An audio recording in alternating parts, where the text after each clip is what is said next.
ਸਤਿ ਸ਼੍ਰੀ ਅਕਾਲ ਜੀ। ਤੁਸੀਂ ਪ੍ਰਾਈਮ ਏਸ਼ੀਆ ਟੈਲੀਵਿਜ਼ਨ ਦੇਖ ਰਹੇ ਹੋ। ਮੈਂ ਹਾਂ ਸਵਰਨ ਸਿੰਘ ਟਹਿਣਾ ਤੇ ਹਰ ਰੋਜ਼ ਦੀ ਤਰ੍ਹਾਂ ਹੀ ਦੋਸਤੋ ਪ੍ਰੋਗਰਾਮ ਖਬਰ ਦੀ ਖਬਰ ਲੈ ਕੇ ਹਾਜ਼ਰ ਹਾਂ। ਪਹਿਲੀ ਵੱਡੀ ਖਬਰ ਦੇ ਵੱਲ ਜਾਣ ਤੋਂ ਪਹਿਲਾਂ ਪੰਜਾਬ ਦੇ ਮੌਸਮ ਦੀ ਹਾਲ ਬਿਆਨੀ। ਅੱਜ ਪੂਰਾ ਦਿਨ ਪੰਜਾਬ ਦੇ ਵਿੱਚ ਬੇਹੱਦ ਗਰਮੀ ਰਹੀ ਹੈ ਤੇ ਮੌਸਮ ਵਿਭਾਗ ਦੇ ਵੱਲੋਂ ਇਹ ਭਵਿੱਖਬਾਣੀ ਕੀਤੀ ਗਈ ਹੈ ਕਿ 4 ਤਰੀਕ ਤੋਂ ਲੈ ਕੇ 6 ਤਰੀਕ ਤੱਕ ਪੰਜਾਬ ਦੇ ਕਈ ਹਿੱਸਿਆਂ ਦੇ ਵਿੱਚ ਭਰਵਾਂ ਮੀਂਹ ਪੈਣ ਦੀ ਸੰਭਾਵਨਾ। ਇਹਨਾਂ ਦੀ ਇਹ ਸੰਭਾਵਨਾ ਜੋ ਪ੍ਰਗਟ ਕੀਤੀ ਗਈ ਆ ਉਹ ਕਿੰਨੀ ਕੁ ਸਹੀ ਸਾਬਤ ਹੁੰਦੀ ਹੈ ਇਹ ਤਾਂ ਕੁਝ ਕੁ ਘੰਟਿਆਂ ਬਾਅਦ ਪਤਾ ਲੱਗਣਾ ਸ਼ੁਰੂ ਹੋਣਾ।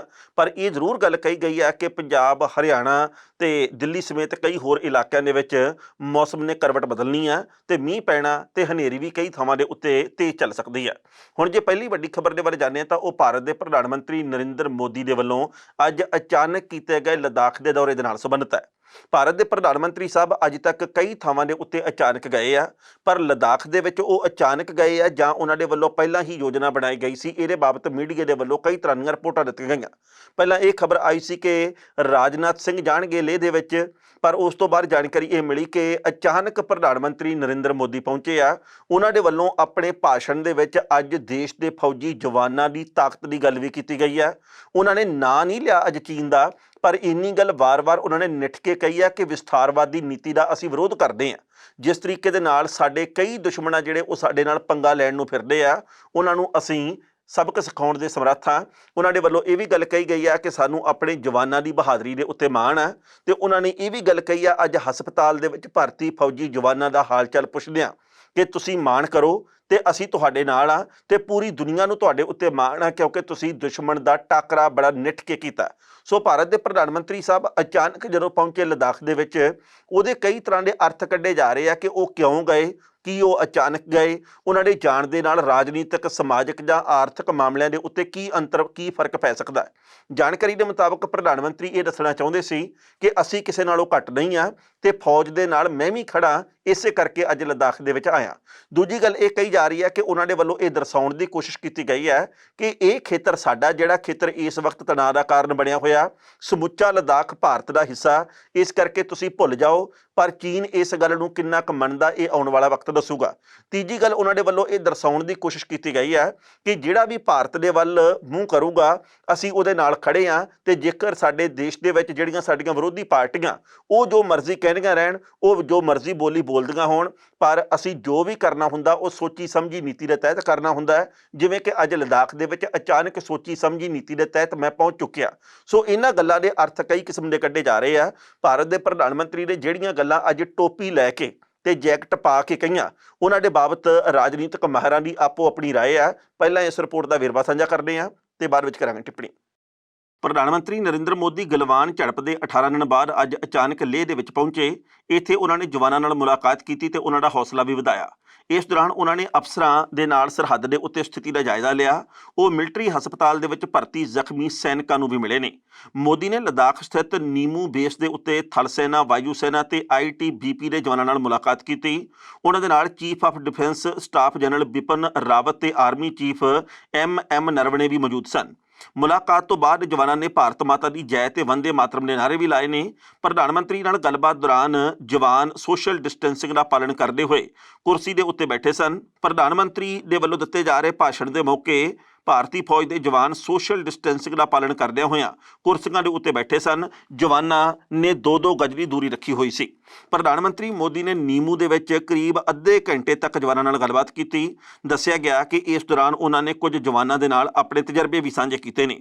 ਨੀਮੂ ਦੇ ਵਿੱਚ ਪ੍ਰਧਾਨ ਮੰਤਰੀ ਨੇ chief of defence staff general Rawat ਦੇ ਨਾਲ ਆਰਮੀ ਸਟ੍ਰੈਟਜੀ ਦੇ ਉੱਤੇ ਵੀ ਕਈ ਤਰ੍ਹਾਂ ਦੀ ਚਰਚਾ ਕੀਤੀ ਹੈ। ਸੈਨਾ, ਵਾਯੂ ਸੈਨਾ ਤੇ ITBP ਦੇ ਜਵਾਨਾਂ ਨਾਲ ਗੱਲਬਾਤ ਕੀਤੀ। ਇਸ ਤੋਂ ਬਾਅਦ ਉਹਨਾਂ ਨੇ 26 ਮਿੰਟ ਦਾ ਭਾਸ਼ਣ ਦਿੱਤਾ। ਮੋਦੀ ਨੇ ਕਿਹਾ ਕਿ ਅੱਜ ਜਿਸ ਮੁਸ਼ਕਲ ਪ੍ਰਸਥਿਤੀ ਦੇ ਵਿੱਚ ਤੁਸੀਂ ਦੇਸ਼ ਦੀ ਹਿਫਾਜ਼ਤ ਕਰਦੇ ਹੋ, ਉਸ ਦਾ ਮੁਕਾਬਲਾ ਪੂਰੇ ਵਿਸ਼ਵ ਦੇ ਵਿੱਚ ਕੋਈ ਨਹੀਂ ਕਰ ਸਕਦਾ। ਤੁਹਾਡਾ ਸਾਹਸ ਉਸ ਉਚਾਈ ਤੋਂ ਵੀ ਉੱਚਾ ਹੈ ਜਿੱਥੇ ਤੁਸੀਂ ਤਾਇਨਾਤ ਹੋ। ਮੋਦੀ ਸਵੇਰੇ ਅਚਾਨਕ ਤਕਰੀਬਨ 9:30 ਵਜੇ ਦਿੱਲੀ ਤੋਂ ਲੇਹ ਪਹੁੰਚੇ। ਇਸ ਤੋਂ ਬਾਅਦ ਨੀਮੂ ਬੇਸ ਦੇ ਲਈ ਰਵਾਨਾ ਹੋਏ। ਨੀਮੂ 11,000 ਫੁੱਟ ਦੀ ਉਚਾਈ ਦੇ ਉੱਤੇ ਬੇਹੱਦ ਮੁਸ਼ਕਲ ਇਲਾਕਿਆਂ ਦੇ ਵਿੱਚੋਂ ਇੱਕ ਹੈ। ਇਹ ਸਿੰਧੂ ਦੇ ਤੱਟ ਦੇ ਉੱਤੇ ਜਾਂਸਕਰ ਰੇਂਜ ਦੇ ਨਾਲ ਘਿਰਿਆ ਹੋਇਆ। ਇੱਥੇ 250 ਕਿਲੋਮੀਟਰ ਦੂਰ ਦੱਖਣ ਦੇ ਵਿੱਚ ਗਲਵਾਨ ਦੇ ਵਿੱਚ 15 ਜੂਨ ਨੂੰ ਚੀਨ ਦੇ ਸੈਨਿਕਾਂ ਦੇ ਨਾਲ ਟਕਰਾਅ ਹੋਇਆ ਸੀ। ਪ੍ਰਧਾਨ ਮੰਤਰੀ ਆਪਣੇ ਲਦਾਖ ਦੌਰੇ ਦੌਰਾਨ ਸੂਟ ਦੇ ਵਿੱਚ ਨਜ਼ਰ ਆਏ ਤੇ ਉਹਨਾਂ ਦੇ ਵੱਲੋਂ ਕਈ ਤਰ੍ਹਾਂ ਦੇ ਇਸ ਮੌਕੇ ਦੇ ਉੱਤੇ ਵਿਚਾਰ ਵੀ ਦੇਸ਼ ਵਾਸੀਆਂ ਦੇ ਨਾਲ ਸਾਂਝੇ ਕੀਤੇ ਗਏ। ਇੱਥੇ ਵੀ ਦੱਸਣਾ ਬਣਦਾ ਹੈ ਕਿ ਇਹਨਾਂ ਵਿਚਾਰਾਂ ਤੋਂ ਬਾਅਦ ਚੀਨ ਦੇ ਵੱਲੋਂ ਵੀ ਉੱਤਰ ਦਿੱਤਾ ਗਿਆ। ਉਹਨਾਂ ਨੇ ਇਹ ਗੱਲ ਕਹੀ ਹੈ ਕਿ ਜਿਸ ਤਰੀਕੇ ਦੇ ਨਾਲ ਭਾਰਤ ਦੇ ਪ੍ਰਧਾਨ ਮੰਤਰੀ ਜਾਂ ਸਮੁੱਚੇ ਭਾਰਤ ਦੇ ਵੱਲੋਂ ਇਸ ਵਕਤ ਹਰਬੇ ਵਰਤੇ ਜਾ ਰਹੇ ਨੇ ਉਹ ਠੀਕ ਨਹੀਂ। ਦੋਵਾਂ ਦੇਸ਼ਾਂ ਦੇ ਅਧਿਕਾਰੀਆਂ ਨੂੰ ਇਸ ਮਾਮਲੇ ਦੇ ਉੱਤੇ ਮਿਲ ਬੈਠ ਕੇ ਵਿਚਾਰ ਕਰਨਾ ਚਾਹੀਦਾ ਕਿਉਂਕਿ ਦੋਹਾਂ ਦੇਸ਼ਾਂ ਦੇ ਹਿੱਤ ਦੇ ਵਿੱਚ ਇਹੀ ਗੱਲ ਹੈ। ਇਸ ਖਬਰ ਦੇ ਉੱਤੇ ਟਿੱਪਣੀ ਕਰਦੇ ਦੋਸਤੋ ਪਹਿਲੀ ਗੱਲ ਤਾਂ ਅਸੀਂ ਇਹ ਕਹਾਂਗੇ ਭਾਰਤ ਦੇ ਪ੍ਰਧਾਨ ਮੰਤਰੀ ਨਰਿੰਦਰ ਮੋਦੀ ਕਈ ਥਾਵਾਂ ਦੇ ਉੱਤੇ ਅਚਾਨਕ ਹੁਣ ਤੱਕ ਗਏ ਆ। ਜਦੋਂ ਭਾਰਤ ਦੇ ਪ੍ਰਧਾਨ ਮੰਤਰੀ ਅਚਾਨਕ ਇੱਕ ਵਾਰ ਪਾਕਿਸਤਾਨ ਦੇ ਵਿੱਚ ਚਲੇ ਗਏ ਸੀ ਉਸ ਤੋਂ ਬਾਅਦ ਕਈ ਤਰ੍ਹਾਂ ਦੇ ਵਿਵਾਦ ਪੈਦਾ ਹੋਏ ਸੀ ਕਿ ਆਪਾਂ ਉੱਥੇ ਜਾ ਕੇ ਬਿਰਿਆਨੀ ਵੀ ਖਾਂਦੇ ਆ ਤੇ ਬਾਅਦ ਦੇ ਵਿੱਚ ਉਸੇ ਦੇਸ਼ ਦੇ ਨਾਲ ਸਾਡਾ ਦਸਤ ਪੰਜਾ ਵੀ ਹੁੰਦਾ ਤੇ ਫਿਰ ਆਪਾਂ ਸਰਜੀਕਲ ਸਟ੍ਰਾਈਕ ਕਰਕੇ ਇਹ ਵੀ ਦੱਸਣਾ ਚਾਹੁੰਦੇ ਆ ਵੋਟਾਂ ਦੇ ਮੌਕੇ ਕਿ ਅਸੀਂ ਇਉਂ ਵੀ ਕਰ ਸਕਦੇ ਆ। ਪਰ ਇਹ ਸਾਰੀਆਂ ਗੱਲਾਂ ਆਪਾਂ ਇੱਕ ਪਾਸੇ ਰੱਖ ਦਿੰਦੇ ਆ ਕਿਉਂਕਿ ਅਚਾਨਕ ਪੇਸ਼ਕਾਰੀ ਕਰਨ ਦੇ ਵਿੱਚ ਪ੍ਰਧਾਨ ਮੰਤਰੀ ਸਾਹਿਬ ਨੇ ਕਈ ਵਾਰ ਮੱਲ ਮਾਰੀ ਹੈ।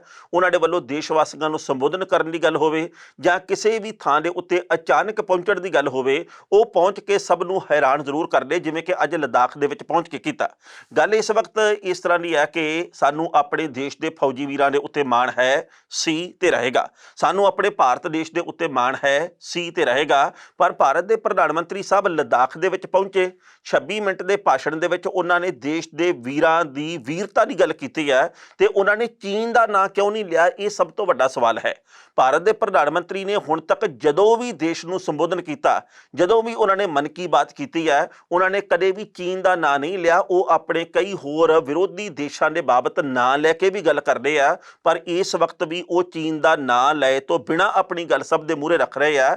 ਇਹ ਹੁਣ ਸਵਾਲਾਂ ਦਾ ਸਵਾਲ ਹੈ ਕਿ ਅਸੀਂ ਨਾਂ ਲੈਣ ਦੇ ਸਮਰੱਥ ਕਿਉਂ ਨਹੀਂ। ਉਹ ਕਿਹੜੇ ਕਾਰਨ ਆ ਉਹ ਕਿਹੜੀਆਂ ਗੱਲਾਂ ਜਿਹਦੇ ਕਰਕੇ ਅਸੀਂ ਨਾਂ ਲੈਣ ਤੋਂ ਝਿਜਕਦੇ ਆ। ਉਹਨਾਂ ਦੇ ਵੱਲੋਂ ਇਹ ਗੱਲ ਕਹੀ ਜਾ ਰਹੀ ਹੈ ਕਿ ਕਈ ਇਹੋ ਜਿਹੇ ਲੋਕ ਆ ਕਈ ਇਹੋ ਜਿਹੇ ਦੇਸ਼ ਆ ਜਿਨ੍ਹਾਂ ਨੂੰ ਅਸੀਂ ਸਬਕ ਸਿਖਾਉਣ ਦੇ ਸਮਰੱਥ ਹਾਂ। ਜੇਕਰ ਉਹ ਸਾਡੇ ਵੱਲ ਦੇਖਣਗੇ ਅਸੀਂ ਮੂੰਹ ਤੋੜ ਜਵਾਬ ਦੇਣ ਦੇ ਸਮਰੱਥ ਹਾਂ। ਗੱਲ ਬੇਸ਼ੱਕ ਇਹ ਸਹੀ ਹੈ ਪਰ ਕੀ ਅਸੀਂ ਚੀਨ ਦਾ ਨਾਂ ਲੈਣ ਤੋਂ ਡਰਦੇ ਹਾਂ ਜਾਂ ਕੀ ਅਸੀਂ ਚੀਨ ਦਾ ਨਾਂ ਲਏ ਤੋਂ ਬਿਨਾਂ ਇਹ ਸਾਰਿਆਂ ਨੂੰ ਸੰਕੇਤਕ ਤੌਰ ਦੇ ਉੱਤੇ ਕਹਿਣਾ ਚਾਹੁੰਦੇ ਆ ਭਾਵੇਂ ਉਹ ਨੇਪਾਲ ਹੋਵੇ ਭਾਵੇਂ ਸ਼੍ਰੀਲੰਕਾ ਹੋਵੇ ਭਾਵੇਂ ਪਾਕਿਸਤਾਨ ਹੋਵੇ ਤੇ ਭਾਵੇਂ ਚੀਨ ਹੋਵੇ ਕਿ ਇਹ ਸਾਰਿਆਂ ਦੇ ਲਈ ਸਾਡੀ ਸਮੁੱਚੀ ਰਾਏ ਆ ਜੋ ਵੀ ਇਸ ਵਕਤ ਅਸੀਂ ਆਪਣੇ ਮੂੰਹ ਦੇ ਵਿੱਚੋਂ ਵਿਚਾਰਾਂ ਦੇ ਰੂਪ ਦੇ ਵਿੱਚ ਪੇਸ਼ ਕਰ ਰਹੇ ਹਾਂ। ਸੋ ਭਾਰਤ ਦੇ ਪ੍ਰਧਾਨ ਮੰਤਰੀ ਨੇ ਅੱਜ ਹੌਸਲਾ ਅਫਜ਼ਾਈ ਕੀਤੀ ਹੈ ਭਾਰਤ ਦੇ ਫੌਜੀ ਵੀਰਾਂ ਦੀ ਬੜੀ ਚੰਗੀ ਗੱਲ ਹੈ। ਉਹਨਾਂ ਨੇ ਫੌਜਾਂ ਦੇ ਵਿੱਚ ਜਾ ਕੇ ਉਹਨਾਂ ਦਾ ਹਾਲ ਚਾਲ ਦੁੱਖ ਸੁੱਖ ਪੁੱਛਿਆ। ਉਹਨਾਂ ਨੇ ਮੈਪ ਦੇ ਰਾਹੀਂ ਨਕਸ਼ੇ ਦੇ ਰਾਹੀਂ ਇਸ ਖੇਤਰ ਨੂੰ ਸਮਝਣ ਦੀ ਕੋਸ਼ਿਸ਼ ਵੀ ਕੀਤੀ ਹੈ ਕਿ ਕਿਸ ਤਰੀਕੇ ਦੇ ਨਾਲ ਚੀਨ ਦੇ ਵੱਲੋਂ ਇਧਰਲੇ ਪਾਸੇ ਕਬਜ਼ਾ ਕਰਨ ਦੀ ਕੋਸ਼ਿਸ਼ ਕੀਤੀ ਗਈ ਆਪਣੇ ਹਿੱਸੇ ਦੇ ਵਿੱਚ ਕਿਹੜਾ ਕਿਹੜਾ ਇਲਾਕਾ ਆਉਂਦਾ ਹੈ ਤੇ ਉਹਨਾਂ ਦੇ ਵੱਲੋਂ ਅੱਜ ਹਸਪਤਾਲ ਦੇ ਵਿੱਚ ਜਾ ਕੇ ਉਹਨਾਂ ਫੌਜੀ ਵੀਰਾਂ ਨਾਲ ਮੁਲਾਕਾਤ ਵੀ ਕੀਤੀ ਗਈ ਹੈ ਜਿਹੜੇ ਕਿ ਇਸ ਵਕਤ ਬੈੱਡ ਦੇ ਉੱਤੇ ਹੈ ਜਿਹੜੇ ਕਿ ਉਸ ਦਿਨ 15 ਜੂਨ ਦੀ ਰਾਤ ਨੂੰ ਲੜਦਿਆਂ ਹੋਇਆਂ ਚੀਨ ਦੇ ਫੌਜੀਆਂ ਦੇ ਨਾਲ ਜ਼ਖਮੀ ਹੋ ਗਏ ਪਰ ਉਹਨਾਂ ਨੇ ਪੈਰ ਪਿੱਛੇ ਨੂੰ ਨਹੀਂ ਸੀ ਕੀਤਾ। ਉਹਨਾਂ ਦੇ ਨਾਲ ਗੱਲਬਾਤ ਕਰਦਿਆਂ ਦੁੱਖ ਸੁੱਖ ਸਾਂਝਾ ਕਰਦਿਆਂ ਪ੍ਰਧਾਨ ਮੰਤਰੀ ਨੇ ਕਈ ਤਰ੍ਹਾਂ ਦੇ ਵਿਚਾਰ ਪ੍ਰਗਟਾਏ ਆ। ਪਰ ਵਿਰੋਧੀਆਂ ਦੇ ਵੱਲੋਂ ਇਹ ਗੱਲ ਕਹੀ ਜਾ ਰਹੀ ਹੈ ਕਿ ਜੇਕਰ ਪ੍ਰਧਾਨ ਮੰਤਰੀ ਸਾਹਿਬ ਇਹ ਗੱਲ ਮੰਨਦੇ ਆ ਕਿ ਚੀਨ ਨੇ ਸਾਡੇ ਵਾਲੇ ਪਾਸੇ ਆ ਕੇ ਘੁਸਪੈਠ ਨਹੀਂ ਕੀਤੀ ਤਾਂ ਫਿਰ ਸਾਡੇ 20 ਫੌਜੀ ਜਵਾਨ ਸ਼ਹੀਦ ਕਿਵੇਂ ਹੋ ਗਏ 15 ਜੂਨ ਦੀ ਰਾਤ ਨੂੰ। ਇਸ ਮਾਮਲੇ ਦੇ ਉੱਤੇ ਕੇਂਦਰ ਸਰਕਾਰ ਦੇ ਵੱਖ-ਵੱਖ ਮੰਤਰੀਆਂ ਦੇ ਵਿਚਾਰਧਾਰਕ ਮਤਭੇਦ ਨਜ਼ਰ ਆਏ ਆ। ਇੱਕ ਮੰਤਰੀ ਦੇ ਵੱਲੋਂ ਇਹ ਗੱਲ ਕਹੀ ਜਾਂਦੀ ਹੈ ਜੀ ਕਿ ਉਹ ਚੀਨ ਦੇ ਫੌਜੀ ਜਿਹੜੇ ਉਹ ਸਾਡੇ ਵਾਲੇ ਪਾਸੇ ਘੁਸਪੈਠ ਕਰਕੇ ਆ ਗਏ ਸੀ ਤਾਂ ਇਹ ਝੜਪ ਹੋਈ। ਦੂਜੇ ਪਾਸੇ ਪ੍ਰਧਾਨ ਮੰਤਰੀ ਸਾਹਿਬ ਇਹ ਗੱਲ ਕਹਿੰਦੇ ਕਿ ਨਹੀਂ ਝੜਪ ਨਹੀਂ ਹੋਈ ਉਹ ਤਾਂ ਸਾਡੇ ਵਾਲੇ ਪਾਸੇ ਆਏ ਨਹੀਂ। ਜੇ ਆਏ ਨਹੀਂ ਫਿਰ ਝੜਪ ਨਹੀਂ ਹੋਣੀ ਚਾਹੀਦੀ। ਜਦੋਂ ਝੜਪ ਨਹੀਂ ਹੋਣੀ ਚਾਹੀਦੀ ਫਿਰ ਸਾਡੇ ਦੇਸ਼ ਦੇ ਮਹਾਨ ਸੂਰਬੀਰ ਨੌਜਵਾਨ ਨੇ ਜਿਹੜੇ ਜਵਾਨ ਨੇ ਜਿਹੜੇ ਸਾਡੇ ਫੌਜੀ ਉਹ ਕਿਵੇਂ ਸ਼ਹਾਦਤਾਂ ਪ੍ਰਾਪਤ ਕਰ ਗਏ। ਇਸ ਮਾਮਲੇ ਦੇ ਉੱਤੇ ਰਾਜਨੀਤੀ ਨਹੀਂ ਚਾਹੀਦੀ।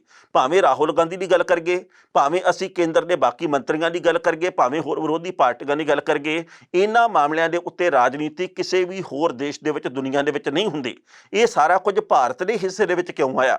ਸੱਤਾਧਾਰੀ ਧਿਰ ਕਿਸੇ ਵੀ ਪਾਰਟੀ ਦੀ ਹੋਵੇ ਉਹਦੇ ਵੱਲੋਂ ਆਪਣੀ ਹਰ ਗੱਲ ਨੂੰ ਸਹੀ ਦਰਸਾਉਣ ਦੇ ਲਈ ਚੋਣਾਂ ਦੇ ਮੌਕੇ ਕਈ ਕੁਝ ਕੀਤਾ ਜਾਂਦਾ ਪਰ ਚਾਹੀਦਾ ਇਹ ਹੈ ਕਿ ਜਦੋਂ ਸਾਡੇ ਦੇਸ਼ ਦੀ ਇੱਜ਼ਤ ਆਬਰੂ ਦਾ ਮੁੱਦਾ ਹੋਵੇ ਜਦੋਂ ਸਾਡੇ ਸੈਨਿਕਾਂ ਦੀ ਗੱਲ ਹੋਵੇ ਉਸ ਵਕਤ ਵਿਰੋਧੀ ਪਾਰਟੀਆਂ ਵੀ ਸੱਤਾਧਾਰੀ ਧਿਰ ਦਾ ਸਾਥ ਦੇਣ ਤੇ ਜਾਂ ਫਿਰ ਵਿਰੋਧੀ ਪਾਰਟੀਆਂ ਖਾਨੇ ਦੇ ਵਿੱਚ ਇਹ ਗੱਲ ਪਾਉਣ ਦੇ ਵਿੱਚ ਸਮਰੱਥ ਹੋਣ ਕਿ ਤੁਹਾਡੀ ਇਸ ਗੱਲ ਦੇ ਉੱਤੇ ਸਾਨੂੰ ਇਤਰਾਜ਼ ਆ ਤੁਹਾਡੀ ਇਹ ਗੱਲ ਦਰੁਸਤ ਨਹੀਂ ਆ। ਕੱਲੀ ਬਿਆਨਬਾਜ਼ੀ ਕਰਨ ਨਾਲ ਮਸਲੇ ਹੱਲ ਨਹੀਂ ਹੁੰਦੇ। ਪਰ ਹੁਣ ਸਭ ਤੋਂ ਵੱਡੀ ਗੱਲ ਇਹ ਦੇਖਣੀ ਹੋਊਗੀ ਕਿ ਜਦੋਂ ਲੱਦਾਖ ਦੇ ਵਿੱਚ ਜਾ ਕੇ ਪ੍ਰਧਾਨ ਮੰਤਰੀ ਸਾਹਿਬ ਨੇ ਬੜਕ ਮਾਰ ਦਿੱਤੀ ਲਲਕਾਰਾ ਮਾਰਿਆ ਉਸ ਤੋਂ ਬਾਅਦ ਚੀਨ ਦਾ ਕੀ ਬਣਦਾ। ਚੀਨ ਇਹਦੇ ਉੱਤੇ ਕੀ ਪ੍ਰਤੀਕਿਰਿਆ ਦਿੰਦਾ ਹੈ, ਕਿਉਂਕਿ ਚੀਨ ਦੇ ਵਿਦੇਸ਼ ਵਿਭਾਗ ਦੇ ਵੱਲੋਂ ਇਹ ਗੱਲ ਕਹੀ ਗਈ ਹੈ ਕਿ ਇਦਾਂ ਠੀਕ ਨਹੀਂ, ਇਹ ਸਾਰੀਆਂ ਗੱਲਾਂ ਗੈਰ ਵਾਜਬ ਹੈ। ਕੀ ਆਉਂਦੇ ਸਮੇਂ ਦੇ ਵਿੱਚ ਚੀਨ ਇਸ ਮੁਤਲਕ ਕੋਈ ਮੋੜਵਾਂ ਉੱਤਰ ਦੇਊਗਾ? ਕੀ ਉਹ ਸ਼ਬਦਕ ਤੌਰ ਦੇ ਉੱਤੇ ਉੱਤਰ ਹੋਊਗਾ, ਜਾਂ ਪ੍ਰਧਾਨ ਮੰਤਰੀ ਦੇ ਵੱਲੋਂ ਜਾ ਕੇ ਅੱਜ ਜੋ ਝੰਡਾ ਗੱਡਣ ਦੀ ਕੋਸ਼ਿਸ਼ ਕੀਤੀ ਗਈ ਹੈ ਉਸ ਤੋਂ ਬਾਅਦ ਚੀਨ ਆ ਜਿਹੜਾ ਉਹ ਥਿੜਕ ਜਾਊਗਾ ਤੇ ਉਹ ਆਪਣੇ ਪੈਰ ਪਿੱਛੇ ਕਰ ਲੂਗਾ? ਇਹ ਸਾਰਾ ਕੁਝ ਵਕਤ ਦੇ ਗਰਭ ਦੇ ਵਿੱਚ ਲੁਕਿਆ ਹੋਇਆ, ਪਰ ਚਾਹੀਦਾ ਇਸ ਵਕਤ ਇਹ ਹੈ ਕਿ ਮਿਲ ਬੈਠ ਕੇ ਮਸਲੇ ਦਾ ਹੱਲ ਕੱਢਿਆ ਜਾਵੇ। ਕਿਉਂਕਿ ਪਿਛਲੇ ਦਿਨੀ ਆਪਾਂ ਜਾਣਦੇ ਆ 11 ਘੰਟੇ ਲੈਫਟੀਨੈਂਟ ਪੱਧਰ ਦੇ ਅਧਿਕਾਰੀਆਂ ਦੀ ਆਪਸ ਦੇ ਵਿੱਚ ਮੀਟਿੰਗ ਹੋਈ ਸੀ। ਉਸ ਮੀਟਿੰਗ ਤੋਂ ਬਾਅਦ ਕਈ ਤਰ੍ਹਾਂ ਦੀ ਚਰਚਾ ਵੀ ਹੋਈ ਸੀ। ਉਸ ਚਰਚਾ ਦੇ ਵਿੱਚ ਸਿੱਟਾ ਇਹ ਨਿਕਲਿਆ ਸੀ ਕਿ ਜਿਹੜੀ ਤਣਾਅ ਵਾਲੀ ਥਾਂ ਇੱਥੋਂ ਅਸੀਂ ਵੀ ਪੈਰ ਪਿੱਛੇ ਕਰ ਲੈਨੇ, ਯਾਨੀ ਕਿ ਭਾਰਤ ਵੀ, ਤੇ ਇੱਥੋਂ ਚੀਨ ਦੇ ਫੌਜੀ ਵੀ ਆ ਜਿਹੜੇ ਉਹ ਪਿਛਾਂਹ ਨੂੰ ਚਲੇ ਜਾਣਗੇ। ਪਰ ਉਸ ਤੋਂ ਬਾਅਦ ਵਾਅਦਾ ਖਿਲਾਫੀ ਚੀਨ ਨੇ ਫੇਰ ਕੀਤੀ ਸੀ, ਕਿਉਂਕਿ ਉਸੇ ਥਾਂ ਦੇ ਉੱਤੇ ਆ ਕੇ ਤੰਬੂ ਆ ਜਿਹੜੇ ਉਹ ਫੇਰ ਗੱਡ ਲਏ ਸੀ। ਉਸ ਤੋਂ ਬਾਅਦ ਕਈ ਤਰ੍ਹਾਂ ਦੇ ਵਿਚਾਰਧਾਰਕ ਮਤਭੇਦ ਹੋਰ ਵੀ ਆਏ। ਪਿਛਲੇ ਦਿਨੀ ਜਨਰਲ ਵੀਕੇ ਸਿੰਘ ਨੇ ਕਿਹਾ ਸੀ ਕਿ ਜਿਹੜੀ 15 ਜੂਨ ਨੂੰ ਲੜਾਈ ਹੋਈ ਆ ਉਹਦਾ ਕਾਰਨ ਇਹ ਸੀ ਕਿ ਸਾਡੇ ਫੌਜੀ ਜਵਾਨ ਉਹਨਾਂ ਦੇ ਟੈਂਟ ਕੋਲੇ ਗਏ ਸੀ ਇਹ ਦੇਖਣ ਦੇ ਲਈ ਕਿ ਉਹ ਵਾਪਸ ਚਲੇ ਗਏ ਕਿ ਨਹੀਂ, ਪਰ ਅਚਾਨਕ ਉੱਥੇ ਟੈਂਟ ਦੇ ਵਿੱਚ ਅੱਗ ਲੱਗ ਗਈ, ਜਿਹੜਾ ਕਿ ਚੀਨ ਦਾ ਤੰਬੂ ਲੱਗਾ ਹੋਇਆ ਸੀ ਜੋ ਟੈਂਟ ਲੱਗਿਆ, ਇਸ ਕਰਕੇ ਉੱਥੇ ਆਪਸ ਦੇ ਵਿੱਚ ਜਵਾਨ ਭਿੜ ਪਏ। ਕਹਿਣ ਦਾ ਭਾਵ ਇਹ ਹੈ ਕਿ ਵਿਚਾਰਧਾਰਕ ਮਤਭੇਦ ਇੱਕ ਪਾਸੇ, ਗੱਲਾਂ ਬਾਤਾਂ ਇੱਕ ਪਾਸੇ, ਰਾਜਨੀਤੀ ਇੱਕ ਪਾਸੇ। ਸਾਨੂੰ ਆਪਣੇ ਦੇਸ਼ ਦੀਆਂ ਸਰਹੱਦਾਂ ਨੂੰ ਸੁਰੱਖਿਅਤ ਰੱਖਣਾ ਚਾਹੀਦਾ, ਸਾਨੂੰ ਆਪਣੇ ਫੌਜੀਆਂ ਦਾ ਮਨੋਬਲ ਨਹੀਂ ਟੁੱਟਣ ਦੇਣਾ ਚਾਹੀਦਾ, ਤੇ ਸਾਨੂੰ ਇਹਨਾਂ ਮਾਮਲਿਆਂ ਦੇ ਉੱਤੇ ਰਾਜਨੀਤੀ ਦਾ ਪੜੁੱਲ ਨਹੀਂ ਪੈਦਾ ਕਰਨਾ ਚਾਹੀਦਾ, ਕਿਉਂਕਿ ਇਦਾਂ ਕਰਨ ਦੇ ਨਾਲ ਦੇਸ਼ ਵਾਸੀਆਂ ਦੇ, ਨਾਗਰਿਕਾਂ ਦੇ ਮਨਾਂ ਦੇ ਵਿੱਚ 100 ਕਿਸਮ ਦੇ ਨਵੇਂ ਸਵਾਲ ਪੈਦਾ ਹੁੰਦੇ ਆ। ਪੰਜਾਬ ਦੇ ਸਾਬਕਾ ਮੁੱਖ ਮੰਤਰੀ ਪ੍ਰਕਾਸ਼ ਸਿੰਘ ਬਾਦਲ ਦੇ ਇਲਾਜ ਦੇ ਬਿੱਲਾਂ ਦੇ ਮੁਤਲਕ ਇੱਕ ਬਹੁਤ ਮਹੱਤਵਪੂਰਨ ਖਬਰ ਆਈ ਹੈ।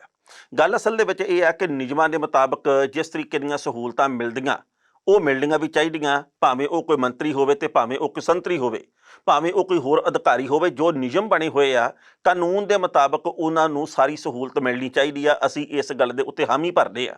ਪਰ ਦੂਜੀ ਗੱਲ ਇਹ ਆ ਕਿ ਜਿਹੜੇ ਲੋਕ ਵੋਟਾਂ ਪਾਉਂਦੇ ਆ ਨਿਯਮਾਂ ਦੇ ਮੁਤਾਬਕ ਉਹਨਾਂ ਨੂੰ ਵੀ ਤਾਂ ਸਾਰੀਆਂ ਸਹੂਲਤਾਂ ਮਿਲਣੀਆਂ ਚਾਹੀਦੀਆਂ।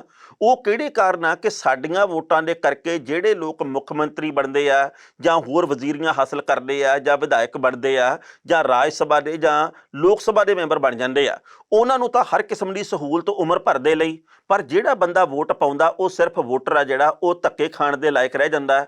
ਉਹਨੂੰ ਕਿਸੇ ਵੀ ਪਾਸੇ ਸਰਕਾਰੀ ਹਸਪਤਾਲ ਦੇ ਵਿੱਚ ਸਹੂਲਤ ਕੋਈ ਨਹੀਂ ਮਿਲਦੀ। ਸਰਕਾਰੀ ਹਸਪਤਾਲਾਂ ਦੇ ਵਿੱਚ ਹਾਲਾਤ ਕਿਹੋ ਜਿਹੇ ਕਿਸੇ ਨੂੰ ਦੱਸਣ ਤੇ ਪੁੱਛਣ ਦੀ ਲੋੜ ਨਹੀਂ।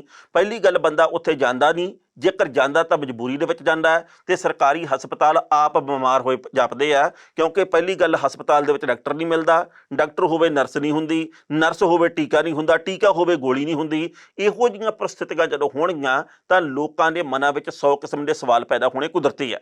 ਸਰਦਾਰ ਪ੍ਰਕਾਸ਼ ਸਿੰਘ ਬਾਦਲ ਹੋਰਾਂ ਦੇ ਇਲਾਜ ਦੇ ਉੱਤੇ ਕਰੋੜਾਂ ਰੁਪਈਆ ਹੁਣ ਤੱਕ ਖਰਚ ਆਇਆ ਜਦੋਂ ਤੋਂ ਉਹ ਮੁੱਖ ਮੰਤਰੀ ਰਹੇ ਆ, ਪਰ ਜਿਸ ਤਰੀਕੇ ਦੇ ਨਾਲ ਉਹਨਾਂ ਦਾ 20 ਲੱਖ ਰੁਪਈਏ ਦਾ ਬਿੱਲ ਦੇ ਉੱਤੇ ਘੁੱਗੀ ਮਾਰ ਦਿੱਤੀ ਗਈ ਹੈ, ਜਿਸ ਤਰੀਕੇ ਨਾਲ ਸਹੀ ਪਾ ਕੇ ਸਿਹਤ ਮਹਿਕਮੇ ਦੇ ਵੱਲੋਂ ਤੇ ਇਹ ਬਿੱਲ ਸਰਕਾਰ ਨੂੰ ਭੇਜ ਦਿੱਤਾ ਗਿਆ, ਕੈਪਟਨ ਸਾਹਿਬ ਨੂੰ ਭੇਜ ਦਿੱਤਾ ਗਿਆ, ਇਹਦੇ ਉੱਤੇ ਵੀ ਹੁਣ ਪ੍ਰਵਾਨਗੀ ਦਾ ਠੱਪਾ ਲੱਗ ਜਾਣਾ, ਕਿਉਂਕਿ 1 ਕਰੋੜ ਰੁਪਈਏ ਦਾ ਇਹ ਬਿੱਲ ਸੀ।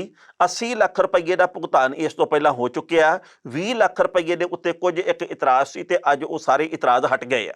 ਹੁਣ ਸੋਚਣ ਵਿਚਾਰਨ ਵਾਲੀ ਗੱਲ ਇਹ ਹੈ ਕਿ ਵਿਦੇਸ਼ਾਂ ਦੇ ਵਿੱਚ ਇਦਾਂ ਨਹੀਂ ਹੁੰਦਾ ਜਿਵੇਂ ਕਿ ਭਾਰਤ ਦੇ ਵਿੱਚ ਹੁੰਦਾ। ਪਹਿਲੀ ਗੱਲ ਤਾਂ ਇਹ ਹੈ ਕਿ 5-5 6-6 ਪੈਨਸ਼ਨਾਂ ਕਈ ਲੋਕ ਪੰਜਾਬ ਦੇ ਵਿੱਚ ਲੈਂਦੇ, ਵੈਸੇ ਭਾਰਤ ਦੇ ਬਾਕੀ ਹਿੱਸਿਆਂ 'ਚ ਵੀ ਕਈ ਲੋਕ ਲੈਂਦੇ ਆ, ਉਹਨਾਂ ਨੂੰ ਟੈਕਸ ਕੋਈ ਨਹੀਂ ਪੈਂਦਾ। ਜੇਕਰ ਤੁਸੀਂ ਜਾਂ ਮੈਂ 2.5 ਲੱਖ ਰੁਪਈਆ ਕਮਾਈਏ ਤੇ ਉਸ ਤੋਂ ਉੱਪਰ ਜੇਕਰ ਰਕਮ ਹੋਵੇ ਸਾਲ ਦੀ ਤਾਂ ਉਹਦੇ ਉੱਤੇ ਸਾਨੂੰ ਟੈਕਸ ਅਦਾ ਕਰਨਾ ਪੈਂਦਾ ਹੈ।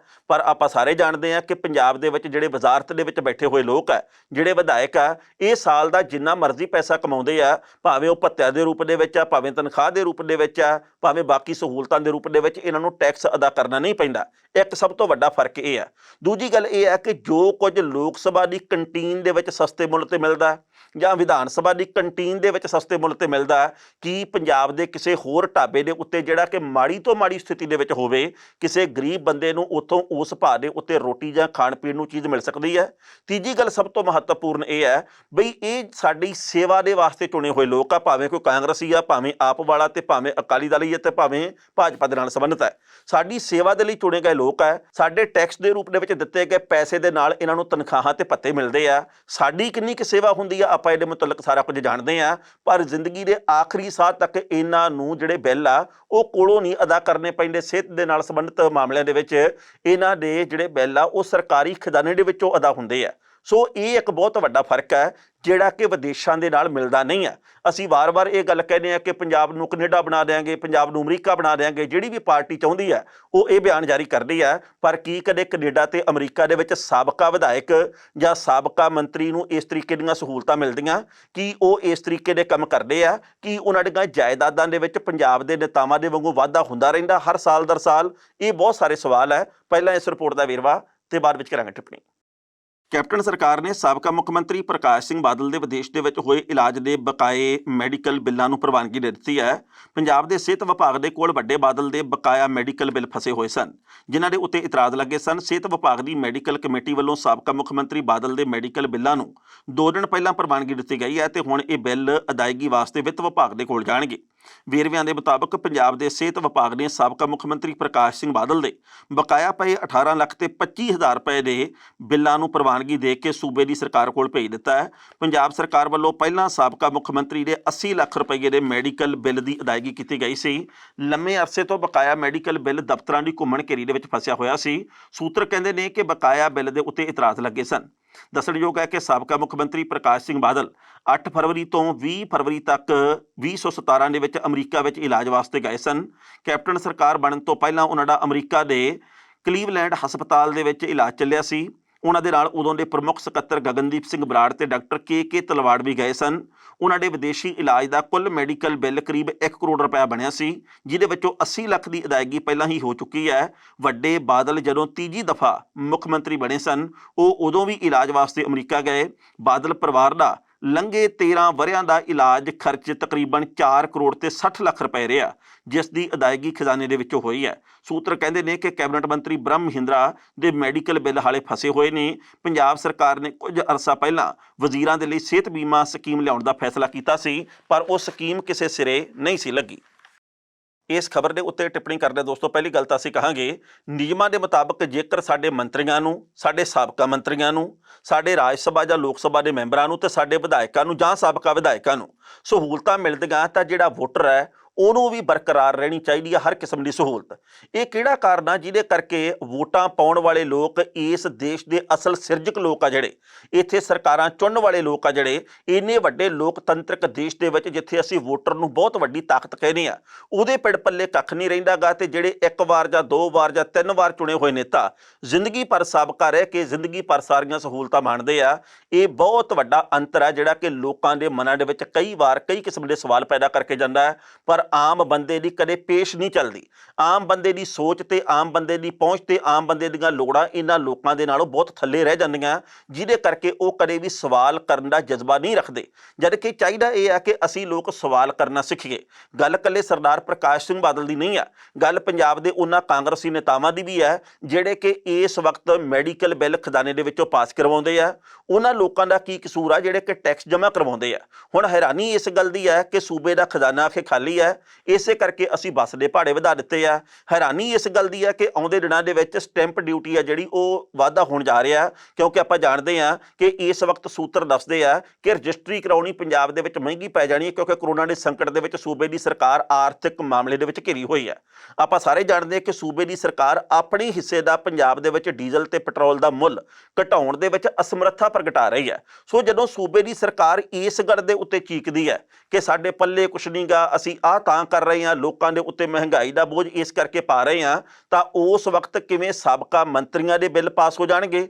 ਉਸ ਵਕਤ ਕਿਵੇਂ ਵਰਤਮਾਨ ਮੰਤਰੀਆਂ ਦੇ ਬਿੱਲ ਪਾਸ ਹੋ ਸਕਦੇ ਆ? ਸੋ ਜੇਕਰ ਆਪ ਤੁਸੀਂ ਚਾਹੁੰਦੇ ਆ ਕਿ ਸਾਨੂੰ ਸਾਰੀਆਂ ਸਹੂਲਤਾਂ ਮਿਲਣ, ਤਾਂ ਉਹਨਾਂ ਲੋਕਾਂ ਨੂੰ ਵੀ ਮਿਲਣੀਆਂ ਚਾਹੀਦੀਆਂ ਜਿਨ੍ਹਾਂ ਦੇ ਕਰਕੇ ਪੰਜਾਬ ਜਿਉਂਦਾ, ਉਹਨਾਂ ਲੋਕਾਂ ਨੂੰ ਮਿਲਣੀਆਂ ਚਾਹੀਦੀਆਂ ਜਿਨ੍ਹਾਂ ਦੇ ਕਰਕੇ ਭਾਰਤ ਜਿਉਂਦਾ ਹੈ। ਇਹ ਵਖਰੇਵਾਂ ਜਿਹੜਾ ਇਸੇ ਕਰਕੇ ਲੋਕ ਪੰਜਾਬ ਦੇ ਵਿੱਚੋਂ, ਭਾਰਤ ਦੇ ਵਿੱਚੋਂ ਨਿਕਲ ਕੇ ਵਿਦੇਸ਼ਾਂ ਦੇ ਵੱਲ ਵਸ ਰਹੇ ਆ, ਕਿਉਂਕਿ ਲੋਕਾਂ ਦੀ ਇਹ ਪੱਕੀ ਧਾਰਨਾ ਬਣ ਚੁੱਕੀ ਹੈ ਕਿ ਇੱਥੇ ਕੁਝ ਨਹੀਂ ਬਣਨਾ, ਇੱਥੇ ਸਾਰਾ ਕੁਝ ਹਿੱਲਿਆ ਹੋਇਆ, ਇੱਥੇ ਜਿਹਦੇ ਹੱਥ ਦੇ ਵਿੱਚ ਜੋ ਹੈ ਉਹੀ ਸਾਰਾ ਕੁਝ ਖਾਈ ਜਾਂਦਾ ਮਗਰਮੱਛ ਦੇ ਵਾਂਗੂ, ਤੇ ਸਾਡੇ ਪਿੰਡ ਪੱਲੇ ਕਦੇ ਕੱਖ ਨਹੀਂ ਪੈਣਾਗਾ। ਇਸ ਕਰਕੇ ਸੋਚ ਬਦਲੋ, ਜਹਾਨ ਬਦਲੇਗਾ। ਇਸ ਫਾਰਮੂਲੇ ਦੇ ਉੱਤੇ ਕੰਮ ਕਰਨਾ ਚਾਹੀਦਾ।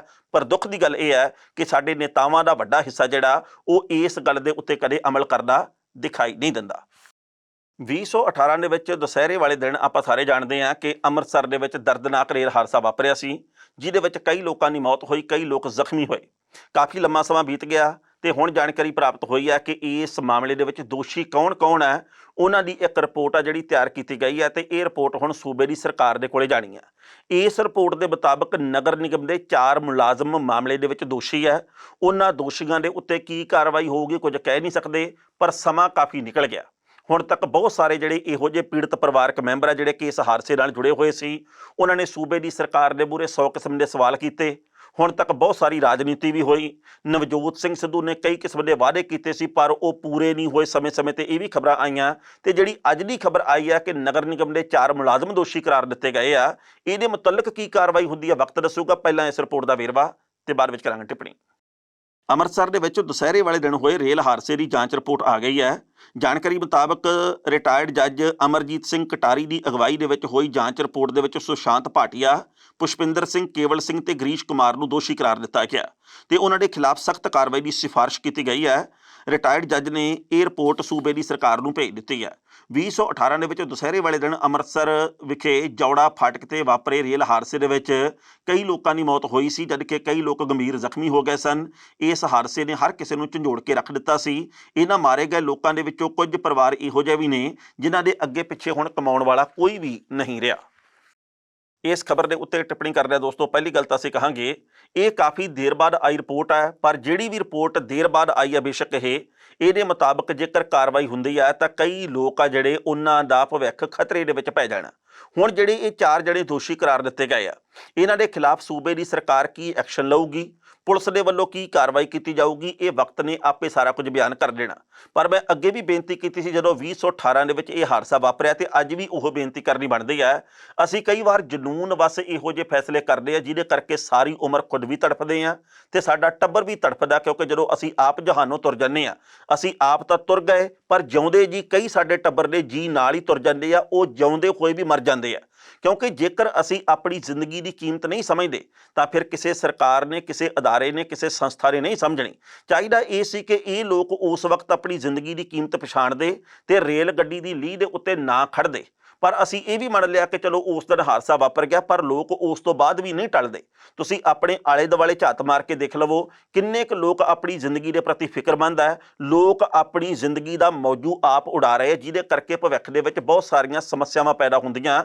ਇਸ ਕਰਕੇ ਲੋਕ ਆਪਣੀ ਜ਼ਿੰਦਗੀ ਦੀ ਕੀਮਤ ਨੂੰ ਸਮਝਣ ਤੇ ਸਰਕਾਰਾਂ ਲੋਕਾਂ ਨੂੰ ਮਨੁੱਖ ਸਮਝ ਕੇ ਵੇਲੇ ਸਿਰ ਸਹੀ ਕਾਰਵਾਈ ਕਰਕੇ ਬਣਦਾ ਇਨਸਾਫ ਦੇਣ। ਇਸ ਗੱਲ ਦੀ ਬਹੁਤ ਵੱਡੀ ਜ਼ਰੂਰਤ ਹੈ। ਖਬਰਾਂ ਦੇ ਉੱਤੇ ਵਿਚਾਰ ਚਰਚਾ ਦੋਸਤੋ ਹੋਰ ਵੀ ਹੋ ਸਕਦੀ ਸੀ, ਪਰ ਜੋ ਵਕਤ ਦੀ ਘਾਟ ਰੁਕਣ ਦਾ ਇਸ਼ਾਰਾ ਕਰ ਰਹੀ ਹੈ। ਕੱਲ੍ਹ ਨੂੰ ਇਸੇ ਵੇਲੇ ਖਬਰ ਦੀ ਖਬਰ ਲੈ ਕੇ ਫਿਰ ਹਾਜ਼ਰ ਹੋਵਾਂਗੇ। ਉਦੋਂ ਤੱਕ ਲਈ ਆਗਿਆ ਦਿਓ। ਬਹੁਤ ਬਹੁਤ ਮਿਹਰਬਾਨੀ।